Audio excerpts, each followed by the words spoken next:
Many of the hallmarks of executive producer Taylor Sheridan, who currently counts the anthology drama among his vast and continually expanding library of shows for the streaming service Paramount Plus, are evident in LAWMEN, Bass Reeves.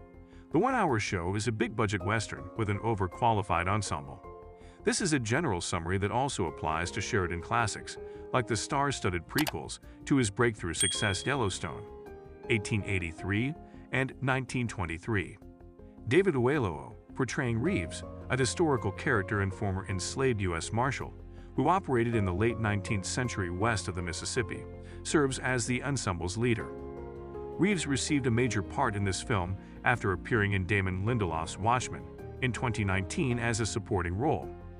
In contrast, Chad Feehan is the creator and showrunner of Bass Reeves, with Sheridan acting just as a producer. Terrence Winter of The Sopranos, who oversaw the dismal Sylvester Stallone showcase Tulsa King, acknowledged Sheridan as the show's writer. This kind of delegation is a good development, based on the 4 episodes that were sent to critics. While maintaining a distinct tone and tempo, Bass Reeves is unmistakably a part of Sheridan's cinema. It is, above all, a better and more sustainable implementation of the power producer's unique vision than some of the previous attempts. Deputy Marshal Cheryl Lynn offers Bass Reeves a job in law enforcement at the end of the first 2 episodes of Paramount Plus's Western series LAWMEN, Bass Reeves, titled Part 1 and Part 2, respectively. This is a significant turning moment in Bass Reeves' life. Bass talks himself into believing he can carry the badge's weight. After a near-death experience trying to apprehend notorious criminal One Charlie, who comes from an Indian community, Lynn offers him the position. Their search for the wanted guy, which reveals their views on justice and life in general, comes to a close in the 2nd episode, inspiring Bass to become a deputy marshal. During the Civil War, Part 1 opens with the Confederates engaging in combat with the Union Army. Since George Reeves, Bass's master, is a major in the Confederate Army, he is compelled to fight in the war as a Confederate. Bass goes home with Reeves following a battle. George acknowledges that Bass is impacted by the idea of freedom. Next, the major offers his slave freedom, but only if the slave defeats him in a card game. While Bass performs well and secures his and his family's freedom, George deceives the former in order to maintain his ownership over the black guy. When his owner does something to anger him, Bass responds by beating him up. Bass meets his wife Jenny Reeves after turning against George, and she begs him to go to safety. He encounters a few people who halt him along the road. Bass assaults them before moving on with his quest. On his voyage, Bass meets Seminole Nation native Sarah Jumper, an Indian lady. Sarah tends to the man on the run and gives him a place to stay. Confederate Army soldier Major Esau Pierce also comes upon him in the interim. The child of Sarah is harmed by an attack that Pierce leads. As they gain freedom, Bass finally goes back to his wife and family. 3 years after making his getaway from George's estate, Bass's life as a farmer is shown at the start of Part 2. Realizing he is a bad farmer, he destroys his crops with fire. He encounters Cheryl Lynn, a deputy marshal, who asks for his help in apprehending One Charlie, a wanted felon. Bass speaks the language of the Indians, which is why Lynn wants him. Bass accepts the job offer and goes with Lynn after speaking with Jenny about it. They are engaged in combat with a gang of gunslingers who ambush a prayer group while they are traveling. Arthur moves into a new home close to the Reeves with his family. His gaze meets Sally, the daughter of Bass and Jenny, only for her expectant mother to become concerned about their developing romance.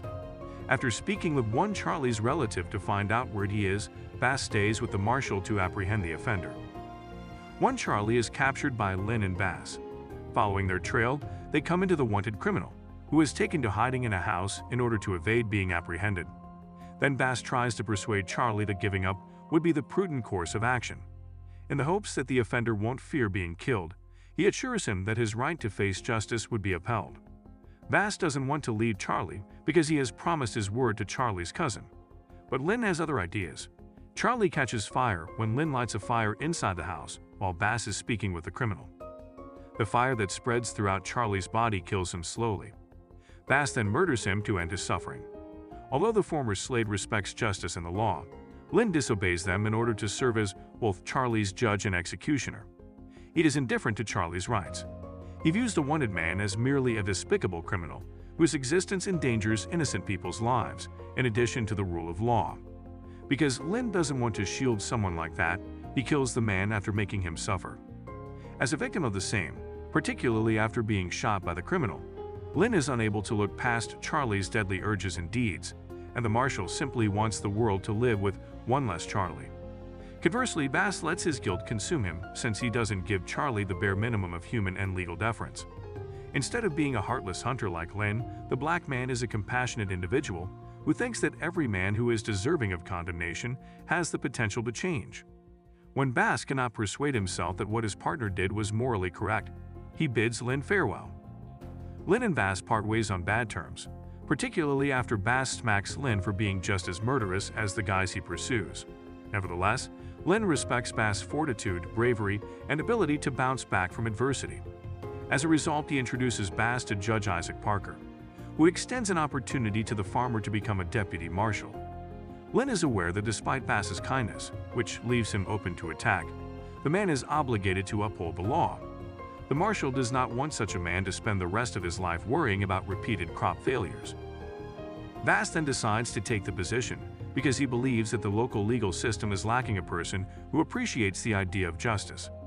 Bass must have come to the realization that he could transform the force by refusing to follow in Lynn's footsteps and becoming another ordinary marshal whose acts invariably result in violence. In order to apply biblical ideas of justice in his community, which currently denies individuals like one Charlie a day in court, he makes the decision to become a deputy marshal. As a deputy marshal, Bass might attempt to put an end to Lynn's and other people's killing sprees in order to uphold the rule of law over the brutality of his fellow police.